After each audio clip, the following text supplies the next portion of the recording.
हाय. मी याआधी पण याविषयी बोललेली होते की या वर्षामध्ये मी प्रेग्नन्सी या विषयावरची एक व्हिडिओ सिरीज घेऊन येणार आहे.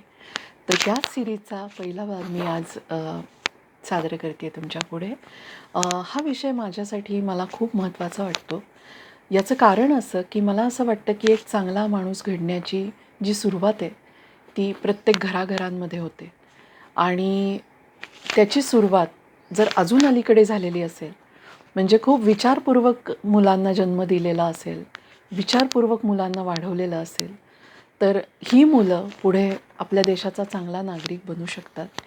तर त्यामुळे जन्म देणं, संगोपन ही खूप महत्त्वाची पायरी आहे एखाद्या माणसाचं व्यक्तिमत्व घडत असतानाची. आणि त्यामुळेच मला असं वाटतं की हाच विषय खूप महत्त्वाचा आहे आणि यापुढच्या काळातसुद्धा खूप महत्त्वाचा असणार आहे. कारण आपण पाहतोय की या काळात खूप सारी चॅलेंजेस आहेत आपल्यासमोर. जी संक्रमण काळातली पिढी आहे, जे आत्ता 40-50शीला असलेली लोकं, त्यांनी खूपच मोठा बदल आधीची पिढी आणि आत्ता समोर दिसणारी पिढी ह्याच्यात बदल बघितलेला आहे. आणि तसाच ह्याच्या पुढच्या काळामध्ये सुद्धा अनेक चेंजेस आपल्याला टेक्नॉलॉजिकली पण येणार आहेत किंवा आता मीडिया खूप वेगळ्या तऱ्हेने मुलांच्या समोर येतो आहे लहानपणापासनं. तर ह्या सगळ्याचे परिणाम जे काही होणार आहेत, तर त्याला जर सामोरं जायचं असेल, तर तो जो माणूस आहे, त्या सगळ्याला सामोरं जाणारा, तो अतिशय सक्षम, सुदृढ असा असला पाहिजे. तर त्यामुळे अशा चांगल्या पिढीला जन्म देणं आणि त्यांचं चांगलं संगोपन करणं ही एक काळाची गरज बनणार आहे आणि हेच ओळखून मी ही व्हिडिओ सिरीज आणायचं ठरवलं. तर आता आपण बघूया की मी ह्यामध्ये फार शास्त्रीय भाषेमध्ये माहिती न देता आवश्यक माहिती पण अतिशय तुम्हाला समजेल अशा भाषेत देण्याचा प्रयत्न करते आहे. तर ह्या विषयाकडे जाताना मी असं म्हणेन की मूल जन्माला येणं ही नंतरची प्रक्रिया झाली, पण त्याआधी जे काही सगळं आहे त्याला मी म्हणेन की पूर्वतयारी किंवा त्याआधीचा सगळा काळ. तर त्या काळाबद्दल जेही काही विचार करायचे किंवा आपल्याला काय काय करता येणं शक्य आहे याविषयीची थोडीशी माहिती. तर मी आता महत्त्वाचं हे असं सांगू पाहते की आई-वडील ज्यांना व्हायचं आहे, ज्यांना इच्छा आहे आई-वडील व्हायची, त्यांच्यासाठी हे महत्त्वाचं आहे की लग्न झाल्यानंतर ते मूल होण्याचा जो काळ आहे त्याच्यामधला काळ, तो काळ सगळ्यात इम्पॉर्टंट आहे. कारण ते जोडीदार म्हणून एकत्र आलेले असतात. तर त्यांचं एकमेकात चांगलं जेल होणं मनाने, शरीराने, त्यांनी एकमेकांचा दोस्त बनणं, हे आई-बाबा होण्याआधी खरंच खूपच इम्पॉर्टंट आहे आणि मला असं वाटतं की त्याला जास्त महत्त्व दिलं गेलं पाहिजे.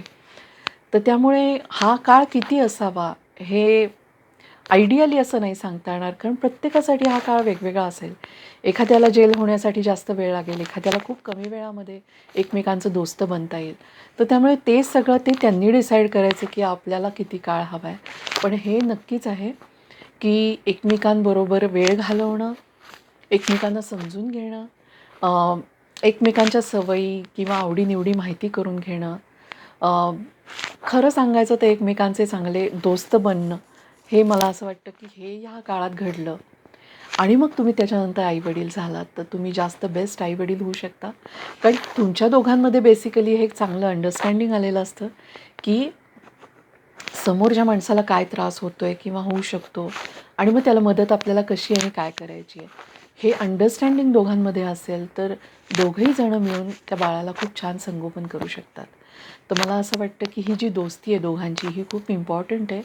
आणि यामध्ये बघा काय होतं की बरेचदा असं होतं की लग्न झाल्यानंतर आई-वडील जे असतात, तर ते मी हस्तक्षेप असं नाही शब्द वापरणार, पण हेच त्यांचं खूपदा असं असतं की आता झालं आहे ना लग्न, आता झालं आहे ना 1 वर्ष, तर आता बाळ व्हायला पाहिजे.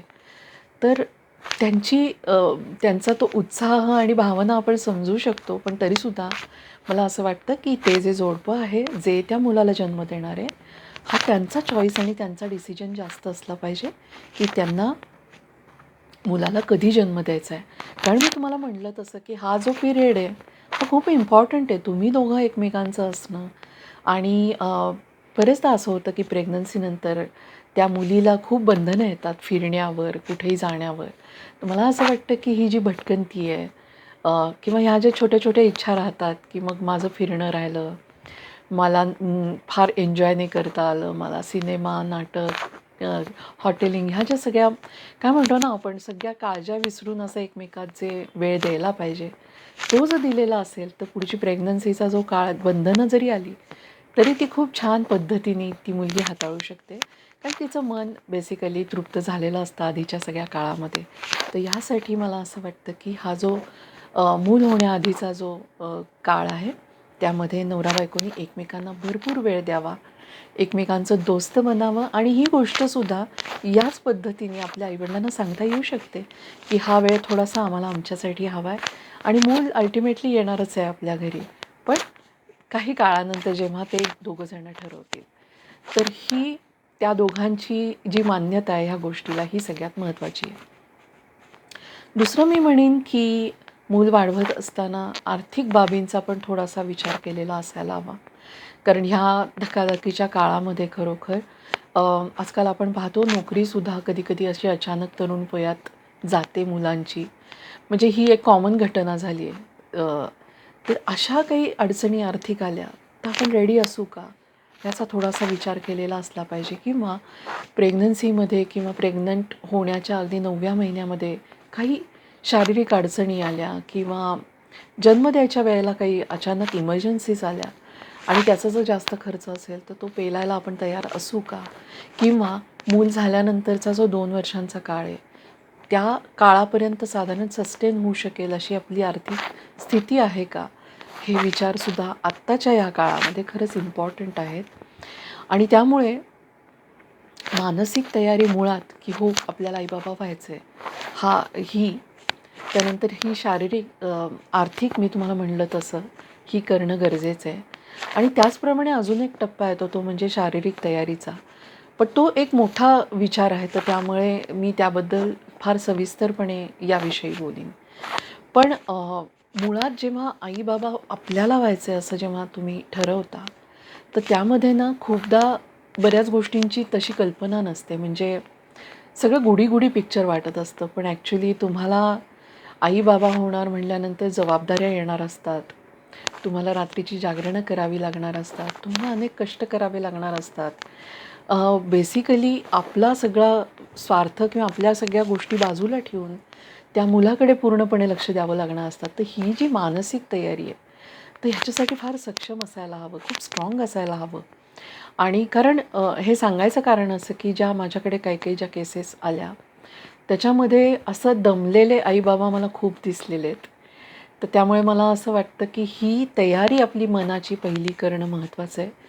तर ही तयारी करणं हा पहिला टप्पा आहे. तर ह्या पुढच्या सगळ्या गोष्टी मी पुढच्या भागात घेऊन येते. तोपर्यंत मी इथेच थांबते.